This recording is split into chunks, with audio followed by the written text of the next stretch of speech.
Welcome to the deep dive. Ever felt like you're just drowning in a sea of information? You're searching for that one crucial insight, the thing that will really click and give you a powerful edge. Yeah, that feeling of being overwhelmed by data but starved for wisdom, it's common. Exactly. Whether it's in your career or for your whole organization. So today, we're embarking on a journey to find that clarity, to sharpen our focus, and really to uncover what it truly takes for anyone you know, from a solo entrepreneur right up to a global company, to achieve, and this is key, sustain excellence. Right. Not just a flash in the pan. Precisely. And we've got an incredible stack of sources for this deep dive. We're talking legendary business strategists, timeless philosophers. They're all offering some surprising, really actionable wisdom. Our mission today, basically, is to cut through all that noise. We want to extract the foundational principles that empower not just good, but great strategic decision-making. And robust, consistent execution, too.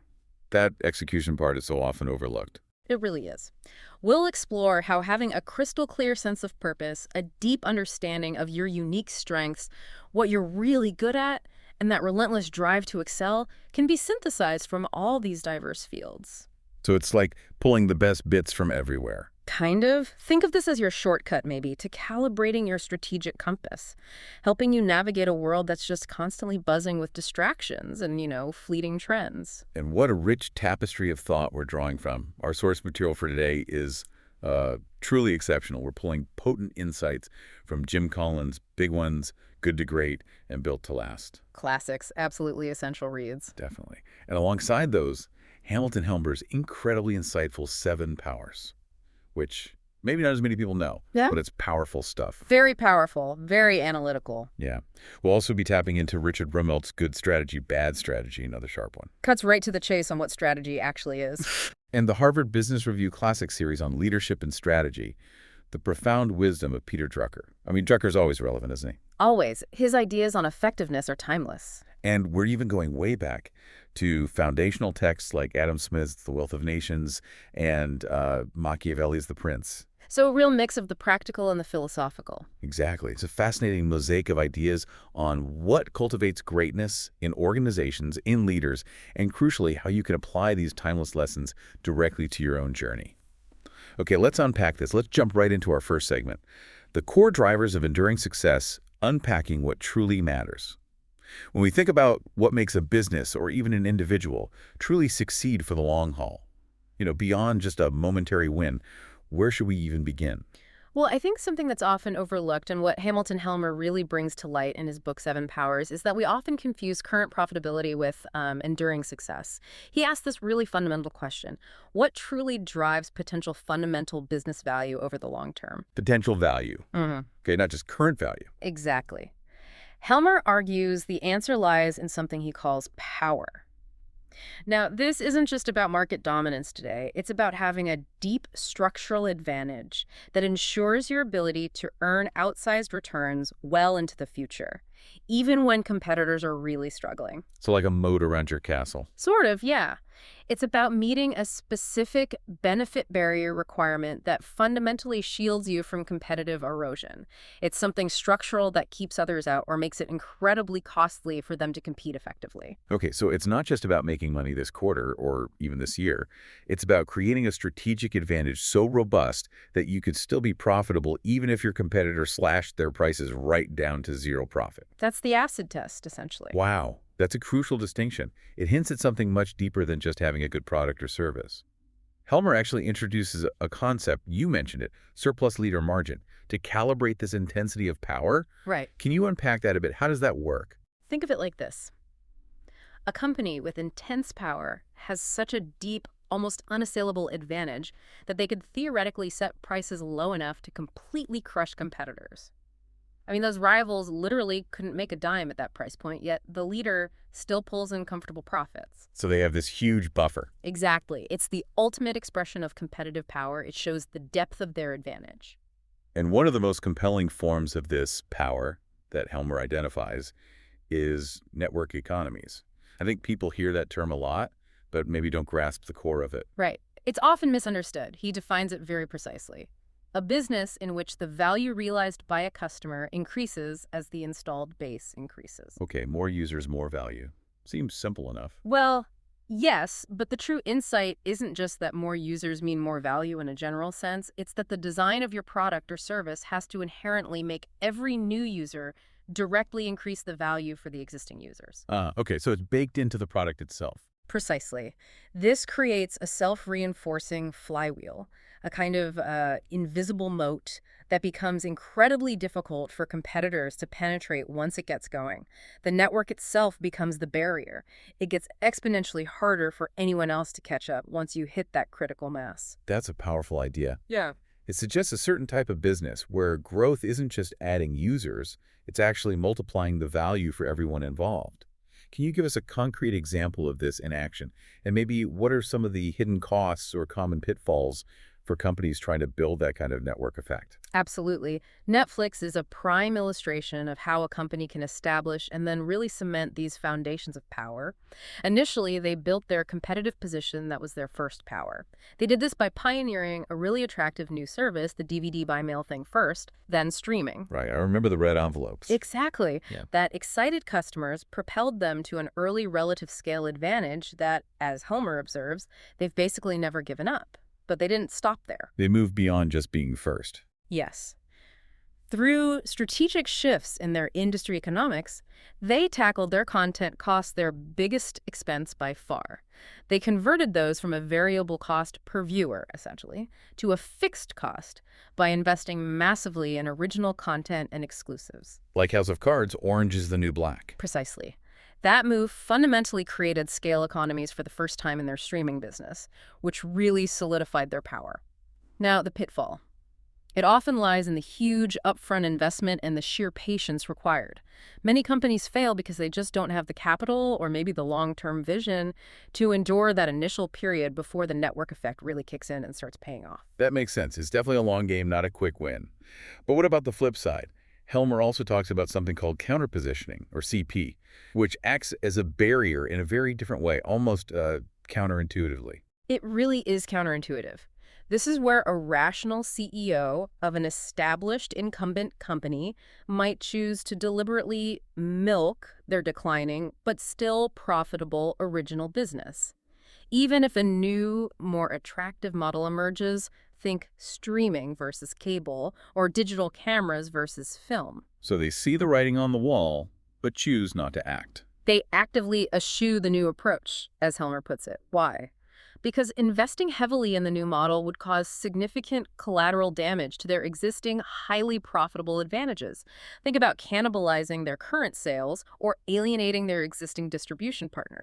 So protecting the old business actually prevents them from competing effectively in the new one. Exactly. And the profound insight from counterpositioning is that sometimes your most dangerous potential competitors aren't the startups directly challenging you with new tech. They might be the big incumbents who are deliberately ignoring the new paradigm.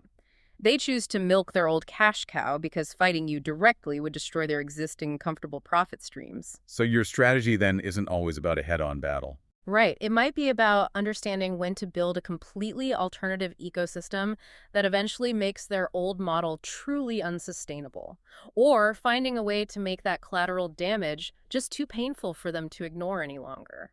It's a fascinating strategic dance. It really highlights that sometimes a company's greatest strength, its established customer base, its infrastructure, can paradoxically become its biggest vulnerability. Or conversely, that deliberate choice not to engage, not to fight back immediately, can be a powerful, though maybe temporary, defensive barrier. It forces new entrants to be truly disruptive, offering something fundamentally different or cheaper, not just incrementally better. What's truly fascinating here, and it may be a slightly different angle on this, is how Jim Collins and Jerry Porras broaden our definition of success and built to last. They highlight this crucial perspective. Yeah. Truly visionary companies think way beyond the current generation. Yeah, they really lift your eyes to the horizon. The essential question they pose isn't just how well a company performs today or even next year. It's how well will it perform in the next generation and the generation after that. This isn't about short-term quarterly results, which can be so fleeting, right? It's about building something designed for endurance, for a legacy that transcends any single individual leader. This speaks directly to what Collins and Porras call clock building, not time telling. Individual leaders, no matter how brilliant or charismatic, will eventually pass on. That's inevitable. The time tellers. Exactly. But a visionary company, one built on robust principles and a strong core ideology, can tick along for centuries, driven by its deep-seated purpose and core values. It becomes a clock tower. How do they achieve that? It sounds almost mythical. It requires establishing what they call a culture of discipline, which paradoxically allows people freedom and responsibility within a framework. Freedom to experiment, to find their own paths to results, but always within a deeply shared understanding of that core purpose and those core values. So freedom and responsibility, not just chaos. Right. It's about creating an organizational DNA, really, that outlasts any single individual. Ensuring the company remains vibrant and relevant through changing times, through different leaders, through market shifts. It's cultivating a system that can continuously reinvent itself around its core. Okay, but if you're listening to this and you're not planning to build the next 100-year corporation, maybe you're thinking, how does this apply to me? That's a fair question. It means thinking about your long-term goals. Yeah. What are the underlying enduring principles that will guide your actions, your career choices, regardless of short-term wins or losses? It's about building your own internal clock, if you will, for sustained personal growth and career impact. Yeah, your personal operating system. Exactly. Ensuring that your efforts today aren't just putting out fires, but are actually contributing to a robust, future-proof you. It's about building a foundation, your skills, your network, your values that will serve you for decades, not just days. It's about focusing on who you want to be in the long run, not just what you want to do right now. So we've talked about these big picture ideas, power, vision, long-term thinking. Let's shift gears a bit and get more into the practicalities. Segment 2, strategic clarity navigating markets and fostering innovation. How do you actually craft a winning strategy? What does that look like day to day? Well, Richard Rumelt, in Good Strategy, Bad Strategy, offers a really powerful definition. He says strategy is fundamentally a form of design. It's not just a plan or a list of goals. Design, like designing a product. Yes, but broader. It goes beyond just the product itself to include everything around it: manufacturing, distribution, marketing, finance, all aimed at finding a unique, competitive sweet spot. Okay, a sweet spot. What does that mean? It means delivering more smile per dollar, as he puts it, than your competitors. But crucially, for a very carefully identified target market. It's about focusing your resources to create a coherent set of advantages for a specific group of customers, not trying to be everything to everyone. That resonates with Playing to Win by Lafley and Martin, too, doesn't it? They have that framework, the strategic choice cascade. Absolutely. It complements Rumelt nicely. Lafley and Martin break strategy down into 5 crucial interconnected questions. Right, I remember these. First is, what's your winning aspiration? Like, what does winning actually look like for you? Exactly. Then, where should you play? Which markets, which customer segments, which geographies you have to choose. Third, how can you win there? What's your specific competitive advantage in that chosen space? Then, number 4, what capabilities do you need to build or acquire to actually execute that winning strategy? And finally, what management systems, things like metrics, processes, structures, would support all of that? And the key insight from Lafley and Martin is that these questions aren't just for the CEO. They should cascade down, asked and answered at every level of the business. Ideally, they argue, you can capture the essence of your strategy, those 5 choices, on a single page. Wow, a single page. That forces clarity. It really does. It creates a shared understanding across the entire organization about what you're trying to achieve and how you plan to do it. Can you give us an example of this kind of focused strategy in action? Sure. Think about P&G's Bounty paper towels, which Lafley talks about. The family care team made a very deliberate choice not to play in the truly commodity, low-price end of the paper towel market. Even though that's a huge market? Right. They have Bounty Basic, which is a value offering, sure, but it's still priced at a premium compared to store brands, and it clearly offers a strength advantage. By consciously staying out of that pure commodity space, they could focus on core consumers through valued core retailers, which in turn spurred innovation around strength and absorbency, things their target market actually cared about. So they defined their where to play and how to win very specifically. Exactly. And this links to another concept from Blue Ocean Strategy. They talk about avoiding Red Ocean Trap 2. Red Ocean. That's where all the sharks are fighting over the same bloody water, right? Precisely. Trap 2 is the misperception that to create a blue ocean, an uncontested market space, you have to venture way beyond your core business into totally new territory. But Bounty stayed close to home. Yes. Kim and Mawborn, the Blue Ocean authors, suggest that blue oceans are often found right next to you in every industry. It's about redefining the existing industry boundaries, focusing on non-customers, or looking across complementary offerings rather than necessarily jumping into something completely unrelated. Bounty created its blue ocean within the paper towel category by focusing on value innovation, not just low cost. That's a great insight. You don't always have to look far afield for opportunities. Speaking of innovation, we have a wealth of insights here across our sources. Helmer's Seven Powers highlights innovation too, right? Definitely. He points to Netflix's innovative new service as a source of power initially, and also Amazon's AWS Amazon Web Services. Ah, AWS. That was huge. Huge. And it had multiple powers working for it, including network effects, indirect ones, where more users attract more tools and services, making it better for everyone, and also high switching costs due to compatibility and integration. And wasn't there something clever about how Amazon launched AWS? Yes, very savvy. They deliberately led with their simplest product first, S3, the simple storage service. It was easy to understand, easy to adopt.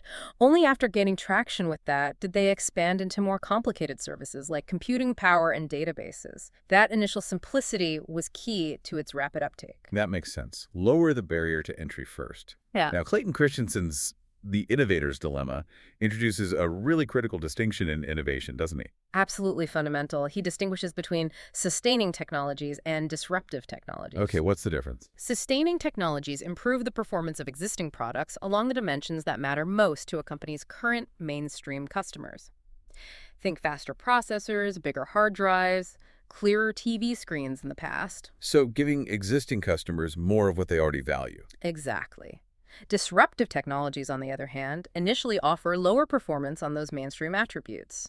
They might seem worse at first glance, but crucially, they are typically cheaper, smaller, simpler, and often more convenient to use, and they tend to open up entirely new markets or applications that the incumbents weren't serving. So they sneak in under the radar initially. Pretty much. And established companies often dismiss them because their best customers don't want them at first. Can you give us an example? Christensen uses the disk drive industry brilliantly. Think about Seagate's first 5.25-inch drive, introduced back in 1980 for the brand new desktop computer market. Compared to the big, fast 8-inch drives made by companies like Priam for the mini computer market, Seagate's drive was, frankly, disruptively slow and had less capacity. So the mini computer guys weren't interested. Not at all. But it was perfect for the emerging desktop market, smaller, cheaper. And here's the key. Seagate and other firms making these disruptive 5.25-inch drives iterated incredibly quickly. They introduced new generations on roughly a one-year rhythm, rapidly improving performance.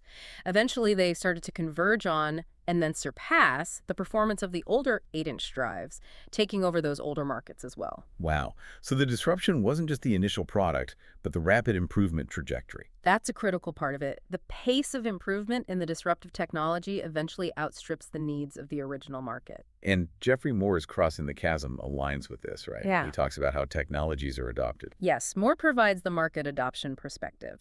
He describes how products are initially used by innovators and early adopters, the tech enthusiasts who base their choices almost solely on functionality and are willing to pay price premiums and deal with bugs. The first one's in line for the new gadget. Exactly, but the market only expands dramatically, crossing the chasm, when vendors meet the needs of the early majority. These are the pragmatists. They need reliability, proven use cases, support. They want a whole product solution, not just cool tech. Then comes the late majority, who value convenience and simplicity above all. So you have to tailor your approach as the market matures. Absolutely. Your strategy, your messaging, even your product features need to evolve to appeal to each successive group.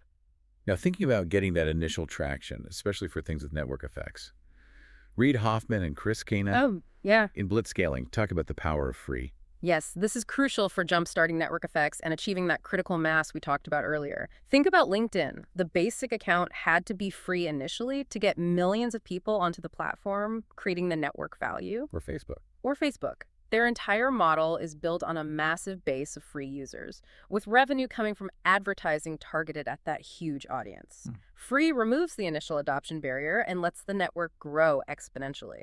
But free isn't always enough, is it? Distribution matters hugely. Hugely. People often attribute Google's massive success primarily to its amazing search technology. And yes, the tech was brilliant, but their success relied just as much, maybe even more, on their skillful use of the distribution growth factor. What do you mean by that? Well, think about their early, bold deal to become the search engine powering AOL's search results. That gave them instant access to millions of users. Right, that was huge back then. Then later, the acquisition of Android. Suddenly, Google search is the default on millions, now billions, of smartphones. And the creation of the Chrome browser, another distribution channel they control, embedding search right into the browser experience. Google leveraged existing networks and partners masterfully to achieve and then maintain distribution dominance. It wasn't just about having the best product, it was about getting it in front of everyone. So innovation is critical, but how you get it out there, how you reach the market is just as vital. Which brings us nicely to the next part. Beyond product, branding, pricing, and market messaging. Exactly, because you can have the best product or strategy in the world, but if nobody knows about it or if the message doesn't resonate, it's not going to succeed. Al Ries and Jack Trout, in their classic book Positioning, make a really bold claim. They say the whole in a product often isn't in the product itself, but in the marketing strategy, or more specifically, in the positioning in the customer's mind. It's a provocative idea. They argue that the mind is like a battlefield and brands fight for position within it. Can you give an example they use? Yeah, they talk about Lifesavers Inc. trying to get into the bubblegum market. They initially failed when they used a line extension name like Lifesavers Bubblegum or something similar. People already had a position for Lifesavers hard candy. Right, it didn't fit the mental slot. Exactly. But then they launched Bubble Yum, which was the first brand of soft bubblegum. It was a runaway success. Why? Rees and Trout argue it was because it leveraged being first with a distinct new benefit, softness, and had a unique, memorable name that carved out a new position in the mind, separate from Lifesavers candy. So the name and the firstness were key to the positioning. They argue they were paramount. Brands at their core are about communicating a promise and triggering specific meanings and associations in the mind. And David Ogilvy, the advertising legend, had very specific ideas about how to do that, right? In Ogilvy on advertising. Oh, absolutely. Ogilvy was all about clarity and repetition. He emphasized communicating the brand name clearly, both verbally and visually. He advised keeping brand names short, simple, making sure they appear early in an ad, and repeating them. Makes sense. Hammer it home. Pretty much. Commercials, he said, should deliver the brand's promise verbally, reinforce it visually with text on screen, supers, and often end with another repetition of the promise and the brand name. It's about drilling that core message and association into the viewer's memory. Okay, so branding is about carving out that mental space. What about pricing? It's not just about covering costs and adding a bit, is it? Not if you're being strategic. Crossing the Chasm, Jeffrey Moore's book again, actually describes several different pricing strategies, and each serves a different purpose depending on the market stage and your strategic goal. Like what? Well, there's competition-based pricing, setting your price relative to competitors. There's cost-based pricing, the traditional cost-plus model. There's customer-oriented pricing, or value-based pricing, figuring out what the product is truly worth to the customer and pricing accordingly. And distribution-oriented pricing, using price to motivate your channel partners. So you choose the strategy that fits the situation. Exactly. And the key, linking back to Blue Ocean's strategy, is to secure a profit for yourself while also creating a significant leap in net buyer value. They argue you achieve this through a combination of offering exceptional utility, setting a strategic price that captures the mass of target buyers, and managing your target costing to ensure profitability at that price point. It's a holistic view of pricing as part of the value proposition. Okay, that makes sense. It's all interconnected, the product, the brand, the price, the message. It has to be a coherent whole. We've journeyed through the intricate landscapes of organizational strategy, market dynamics, innovation, positioning.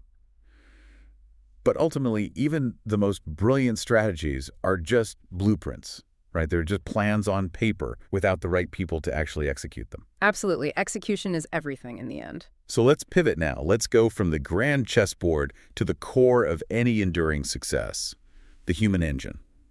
We're talking leadership, teams, and that crucial personal effectiveness that truly brings these visions to life. This is where the rubber really meets the road. And Peter Drucker, in The Effective Executive, makes a profound point that I think many leaders today still maybe need to grasp more fully.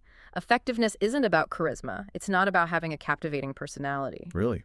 We often associate leadership with charisma. We do, but Drucker argues it's misleading. He famously noted that Harry Truman, for example, had not 1 ounce of charisma, quote unquote, yet was among the most effective chief executives in U.S. history. So what does matter, according to Drucker? What truly matters, he argues, are 8 deceptively simple rules or practices. Things like always ask what needs to be done, not what do I want to do, but what does the situation require? Okay, focusing outward. Yes. And ask what's right for the enterprise. Not what's right for the owners, the stock price, the employees, or the executives in isolation, but for the enterprise as a whole. Develop clear action plans, take responsibility for decisions and for communicating them clearly. Communication is key. Crucial. Focus on opportunities, not just problems. Run productive meetings, which sounds mundane but is vital for leveraging collective intelligence. And maybe most importantly, think and say we, not I. That last one feels huge for building trust and teamwork. It is. These aren't just good habits. Drucker saw them as the foundation of a systemic approach to getting the right things done, an approach that transcends individual personality or charm. That really emphasizes action and responsibility over just, personality. It's a call to focus on the work itself. And a leader's time management, or maybe the lack thereof, really cues the entire team, doesn't it? Oh, absolutely. Your calendar doesn't lie. There's a powerful anecdote in our sources about the CEO of a rapidly growing professional services firm. He did a time log and was genuinely shocked to find he was devoting a tremendous amount of his time to administrative activities, things like paperwork and internal meetings, instead of building stronger client relationships, which was his stated top priority. So his actions didn't match his words. Exactly. And he realized this was sending a confusing message to his people. It was subtly telling them through his actions that administrative tasks were more important than customer-facing work when the opposite was supposed to be true. He immediately pushed himself to delegate more and spend significantly more time with customers, setting a powerful example. Your calendar, it turns out, is often your most honest leadership statement. That's a great takeaway. Where you spend your time shows what you truly value. Now, Extreme Ownership, the book by Navy SEALs Jocko Willink and Leif Babin, reinforces this idea of leadership responsibility, but maybe from a more intense perspective. Very intense. They emphasize that leaders must absolutely check your ego at the door. It's not about you, it's about the mission. And crucially, leaders must ensure their troops grasp how what they do connects to the bigger picture. Why is that so critical? Because tactical failures, seemingly small mistakes on the ground, can have massive unforeseen consequences for the overall strategic mission. They share an example from the corporate world, adapting their military lessons. A manager, Gary, is complaining about a superintendent who shut down drilling operations prematurely. Okay. And the question is posed.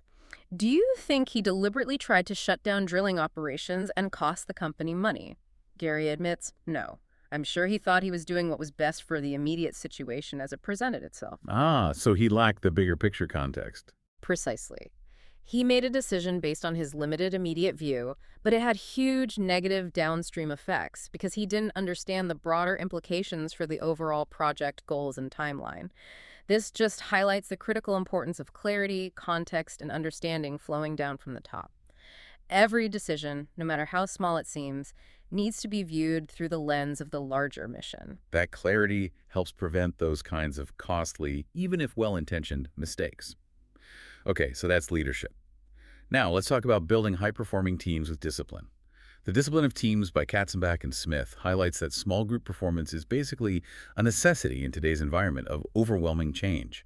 You can't do complex work alone. Right, teams are the critical unit of performance in most organizations now. Yet, they point out, many groups get stuck. They either fall into a single leader discipline, where all decisions and accountability flow only through one person at the top. Which limits the team's potential and speed. Or they pursue teaming just for the sake of togetherness, focusing on harmony over actual performance outcomes, which means they inevitably fall short of their potential. They're missing that deliberate structure, the shared commitment, the mutual accountability that drives real team results. Yeah, it's not just about putting people in a room together and hoping for the best. True teams require specific disciplines. Can you give an example of that discipline in action, maybe even when things aren't perfect? Sure.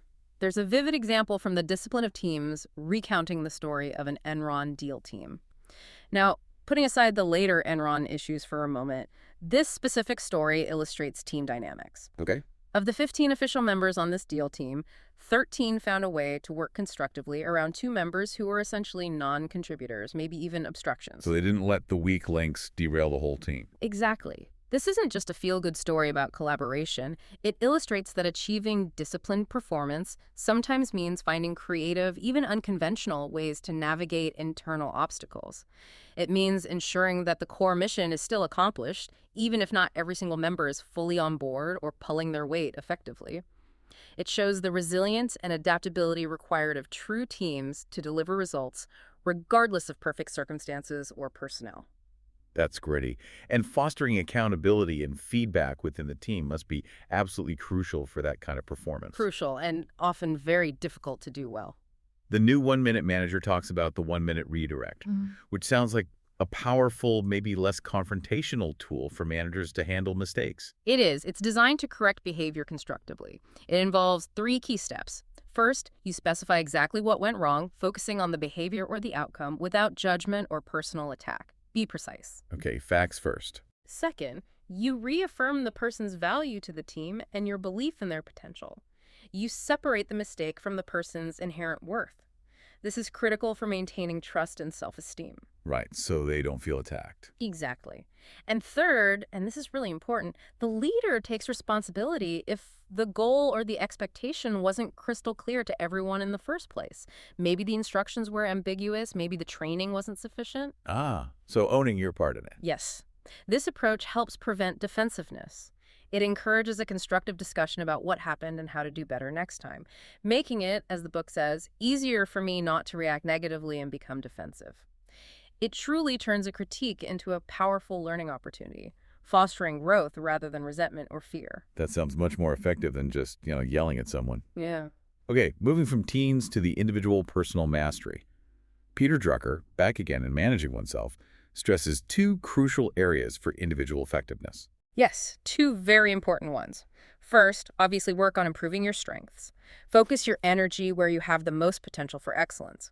But second, and maybe less intuitive, is overcoming intellectual arrogance. Intellectual arrogance, what does he mean by that? He notes it's particularly common in experts, in knowledge workers.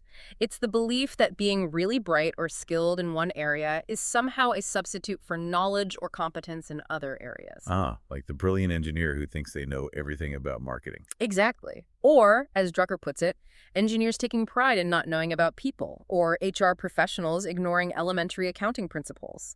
This creates significant blind spots, and it's ultimately self-defeating. Because you need that broader understanding. Right. Drucker urges you, go to work on acquiring the skills and knowledge you need to fully realize your strengths.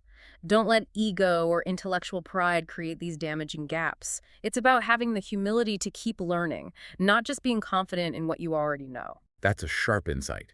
It really challenges us to look beyond our comfort zones and acknowledge what we don't know. Now, Stephen Covey, in The 7 Habits of Highly Effective People, introduces that really profound concept, the PPC balance. Ah, yes, the goose and the golden egg. A fantastic metaphor. Can you explain it? P stands for. P stands for production, the results you achieve. The golden eggs, it's the output, what you get done. Okay. And PC. PC stands for production capability, the goose itself. It's your ability, your capacity to keep producing those results. It's your health, your skills, your relationships, your tools, your finances, the assets that enable production. And the balance is key. Absolutely. The profound insight here is that true long-term effectiveness isn't just about cranking out more eggs today, production. It's about constantly nurturing and investing in the goose, production capability. If you neglect the goose, burn yourself out, let your skills atrophy, damage relationships, your source of future success will eventually wither and die, no matter how many eggs you squeezed out in the short term. So it's about maintaining and building your capacity, not just constantly extracting output. That feels really relevant in today's always-on culture. Extremely relevant. And Covey also highlights his famous time management matrix, particularly quadrant 2 activities. Right, the 4 quadrants. Urgent, not urgent. Important, not important. Quadrant 2 is Important, but not urgent. These are the activities like building relationships, writing a personal mission statement, long-range planning, exercise, preventive maintenance, learning new skills. stuff that's easy to put off because it's not screaming for attention right now. Exactly. But these are the foundational elements that build your long-term capacity and capability. They build the PC, the goose. Focusing deliberately on these quadrant 2 activities, Covey argues, leads to quantum leaps in effectiveness over time because they are all about building your resilience, your skills, your strategic clarity, ensuring you have the resources to tackle future challenges and opportunities effectively rather than constantly being trapped in reactive, urgent quadrant firefighting. Here's a practical tip that kind of ties into that quadrant 2 thinking, also from Seven Habits. The idea of visualizing success. It sounds a bit woo-woo sometimes, but he makes a strong case for it. He does, and it's used by many high performers. World-class athletes, surgeons, musicians, public speakers, they are often intense visualizers. They mentally rehearse, they see it, they feel it, they experience it before they actually do it. So it's like practicing in your mind. Precisely. It's about creating an internal comfort zone through detailed mental rehearsal. Yeah. So that when you actually face that challenging situation, whether it's a big presentation, a difficult negotiation, a crucial performance, it isn't foreign. It doesn't scare you as much because you've already lived through it successfully in your mind multiple times. It builds confidence and can actually improve your physical execution. That's powerful. Okay, one more on personal effectiveness. This one hitting on finance and mindset from Rich Dad, Poor Dad. Kiyosaki. He offers a crucial insight into personal finance that's really about mental fortitude. What each of us calls our necessary expenses will always grow to equal our incomes unless we protest to the contrary. Parkinson's law applied to personal finance. Expenses rise to meet income. Pretty much. He argues it's not just about earning more, it's about self-discipline. It requires immense self-discipline and mental fortitude to consciously direct money towards productive use, building your asset column, things that generate income, rather than letting it unconsciously flow into the paths of least resistance, which are typically expenses, things that consume income that don't build wealth or long-term capacity. And that principle applies beyond just money. Absolutely. You can apply the same principle to your time, your energy, your attention. If you don't deliberately allocate these resources towards your quadrant 2 goals, towards building your assets, they will inevitably be consumed by the urgent, the distractions, the paths of least resistance. It requires conscious effort to protest to the contrary. Okay, for our final segment, let's broaden the lens again. Let's connect these internal drivers, the personal and organizational strategies, to the bigger world out there. Segment 4. Navigating external realities, markets, change, and ethical decisions. How do these internal efforts interact with larger economic forces, market shifts, and those tricky ethical considerations? Yeah, because no person or organization exists in a vacuum, right? You have to understand the context. Let's start with a really foundational economic principle from Adam Smith's The Wealth of Nations. It's centuries old, but still relevant.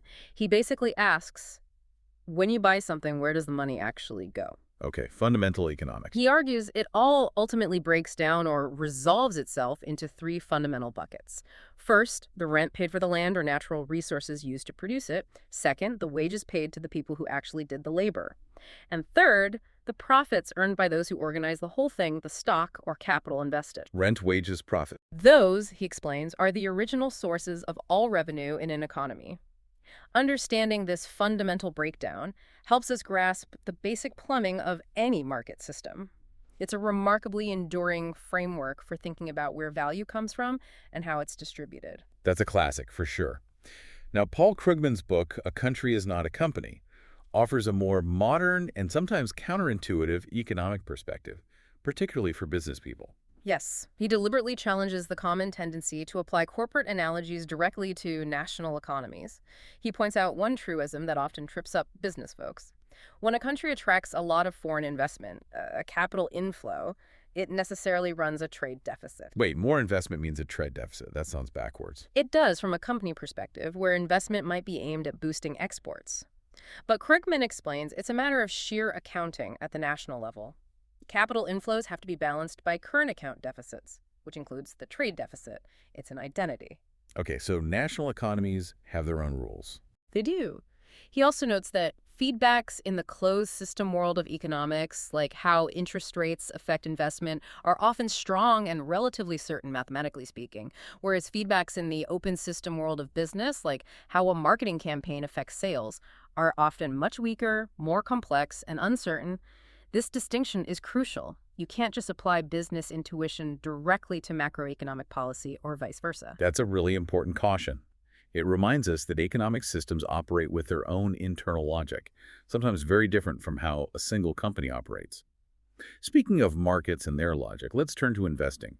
Benjamin Graham, the father of value investing in The Intelligent Your Investor. cornerstone text. He discusses two main ways people try to profit from the stock market's recurrent and often wide price fluctuations: timing or pricing. Right. Timing is trying to anticipate market action, predict the ups and downs, buy low, sell high based on forecasts. Pricing, or value investing, is trying to buy securities for significantly less than their underlying calculated value and sell them when they reach or exceed that value, regardless of market sentiment. And what was Graham's conclusion on timing? He was deeply skeptical. He famously concluded that the consistent failure of the investment funds to better the performance of a broad average is a pretty conclusive indication that such an achievement beating the market through timing, instead of being easy, is in fact extremely difficult. It's a very humbling lesson in market efficiency, or at least the difficulty of consistently predicting its short-term moves. That insight from Graham really underlines the challenge, maybe the futility, of market speculation for most people. And Howard Marks, in The Most Important Thing Eliminated, builds on this, calling the ultimately most profitable investment actions contrarian. Yes, but contrarian in a specific way. It means buying when everyone else is panicking and selling, when prices are therefore low and fear is high, or selling when everyone else is euphoric and buying when prices are high and greed is rampant. Going against the herd. Exactly. And these actions are, by their very nature, lonely and uncomfortable, as Marx puts it, because you're standing against the prevailing consensus. It requires immense mental fortitude and conviction in your own analysis. But he adds a warning. Yes, a crucial one. He cautions that there isn't always a pendulum or cycle extreme to bet against. You shouldn't be contrarian just for the sake of being different. It's about recognizing when the market's emotional pendulum has swung too far, when the consensus view is likely wrong based on fundamentals, not just doing the opposite all the time. So it's about deep conviction based on independent analysis, recognizing extremes, not just being a rebel without a cause. Precisely. Now, let's consider the dynamics of rapid change, particularly technological change and the ethical considerations that come with it. The technological revolution in financial services, a source focused on banking, notes something interesting. Okay. It says that specific technological innovations, like online banking or mobile apps, aren't necessarily core to a bank's overall strategy. The strategy might still be about, say, serving small businesses or high net worth individuals. However, technology is core to its successful competitive positioning within that strategy. So it's about how you use the tech to compete better in your chosen field. Exactly. The source suggests a bank's true strategy becomes evident in its idiosyncratic choices around the speed of implementation and the degree of innovation in its internal usage. For example, some banks developed unique, separately branded online-only entities, while others just integrated tech into their existing structure. It's about how you apply technology to differentiate and serve your chosen market better, rather than just having the latest technology for its own sake. This becomes a crucial strategic choice in any rapidly evolving landscape. That's a great point about differentiation through application, not just adoption. But when that pace of change becomes frantic and the pressure to perform is intense, ethical lines can get blurred, can't they? We see the consequences starkly in The Smartest Guys in the Room, the book about Enron's collapse. A chilling cautionary tale indeed. It documents how the company's frantic race to get contracts signed simply to meet quarterly earnings expectations led them to make increasingly bad deals and use aggressive, ultimately fraudulent accounting, like inflating mark-to-market profits on deals that never materialized. And how did they justify it internally, at least initially? Well, the defense offered by some, characterized as a minority perspective in the book, was that Enron's sins were not incompetence and fraud, but rather innovation and free-spiritedness. They used refrains like, "You can always tell who the pioneers are because they're the ones with arrows in their backs," trying to frame rule-bending as bold innovation. But that wasn't the reality for most people there. No. The book makes clear that most employees felt their faith in the company, its leadership, and its supposed values was utterly shattered. It reveals the profound ethical cost and the destruction of trust that happens when short-sighted, profit-driven decisions cross the line into deception and fraud. It's a powerful reminder of how easily intense pressure and unchecked ambition can lead to a catastrophic collapse of integrity. Which brings us back to the power of narrative, but maybe in a more positive light. The power of story and vision. Elon Musk, as discussed in The Four by Scott Galloway. Yes, Musk is presented as a master storyteller, Galloway points out how Tesla, despite selling far, far fewer cars than giants like Ford and GM, often trades at a much higher valuation, specifically a higher revenue multiple. Why is that? Because, Galloway argues, investors buy into his story. They're investing not just in the current car sales, but in Musk's grand vision of revolutionizing multiple industries, from rockets with SpaceX, to cars with Tesla, to energy with Solar City and power storage. His compelling narrative about the future creates immense perceived value, largely independent of current profitability metrics. It highlights that the story a leader builds, the vision they articulate, can be just as powerful, if not sometimes more so in the short term, than the current financial numbers. That's a potent point about narrative shaping perception and valuation. Yeah. And tying this back to leadership and ethics, we find a really interesting, maybe more complex perspective in the life of John D. Rockefeller Sr., the oil magnate. Right. Despite his legendary wealth, his incredible business acumen, and his meticulous attention to detail, his biography shows he constantly wrestled with the demons of pride and greed. He apparently cautioned himself nightly to go steady, to not let his immense prosperity and power corrupt him or make him arrogant. So even he felt that internal struggle. It seems so. And even his later pioneering public relations efforts, guided by Ivy Lee to reshape his public image, were widely critiqued at the time for playing fast and loose with the facts, for essentially distorting the truth to present a more favorable picture. So even trying to manage the narrative ethically was fraught. It reminds us that ethical leadership isn't a destination you arrive at. It's a constant internal struggle. It's a daily battle with one's own impulses, with external pressures, and with the temptation to spin the truth.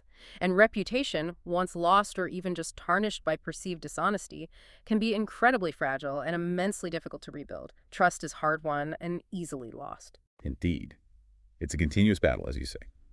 And finally, let's touch on Think and Grow Rich by Napoleon Hill. It offers a very direct piece of advice on maybe transparency versus discretion and the nature of decisive action. Yes, it's quite blunt. Hill advises, let one of your first decisions be to keep a closed mouth and open ears and eyes.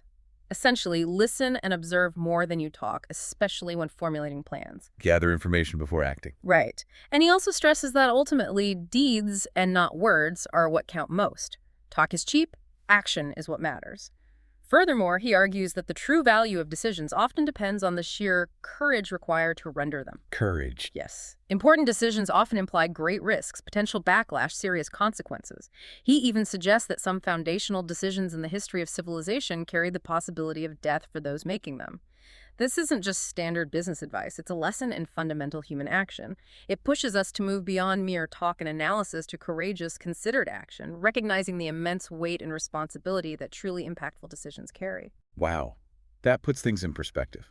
What an incredible deep dive we've had today. We've really journeyed from those deep drivers of business value and power, like Helmer's concepts, And Collins's visionary thinking. through the nuts and bolts of strategic design with Rumelt and Loftley, and the dynamics of innovation from Christensen and more. Then right into the heart of it all, effective leadership with Drucker, team discipline, personal mastery with Covey. And finally, navigating those complex external realities markets with Graham and Marx, economic principles, and those ever-present ethical challenges we saw with Enron and even Rockefeller. It's quite a landscape we've covered, and I think what emerges is that clarity isn't some single aha moment, or a simple magic formula you can just plug in. Right, it's not that easy. No. Instead, it's really a continuous process. It's about deeply understanding core principles like power or PPC balance. It's about making deliberate, often quite uncomfortable choices. Choices that might go against the grain or conventional wisdom. Like being contrarian when it's warranted. Exactly. It's about fostering relentless accountability within teams, making sure people own their part. And it's about pursuing continuous improvement, constantly learning, adapting, getting better, both as an organization and as an individual. And the common thread weaving through all these diverse sources seems to be a deep, almost deceptively simplistic understanding of what truly matters for sustained success. Yeah, simplistic in its focus, but profound in its implications. And having the courage and the discipline to act on that understanding day in and day out, even when it's hard. So as you, our listener, reflect on this really rich tapestry of insights we've explored today, maybe consider this question for your own life and work. What single quadrant 2 activity, remember that important but not urgent task or area of knowledge could you commit to starting today, maybe even just for 15 minutes, that would make the most significant positive difference in your own strategic clarity and long-term effectiveness? What's that one piece of goose care you've been neglecting? Exactly. What's that investment in your production capability? And remember, as all these sources powerfully suggest, whether you're building a thriving business or forging an impactful career path, the road to greatness, to sustained excellence, is rarely about finding a magic bullet or a quick fix. No shortcuts, really. Not sustainable ones. It's much more about consistently applying fundamental truths, often in uncomfortable, contrarian ways, and always, always keeping an unwavering eye on the enduring value you aim to create for yourself, for your organization, and for others. Keep digging, keep learning, and keep applying these insights to your own journey. We'll be back soon with another deep dive.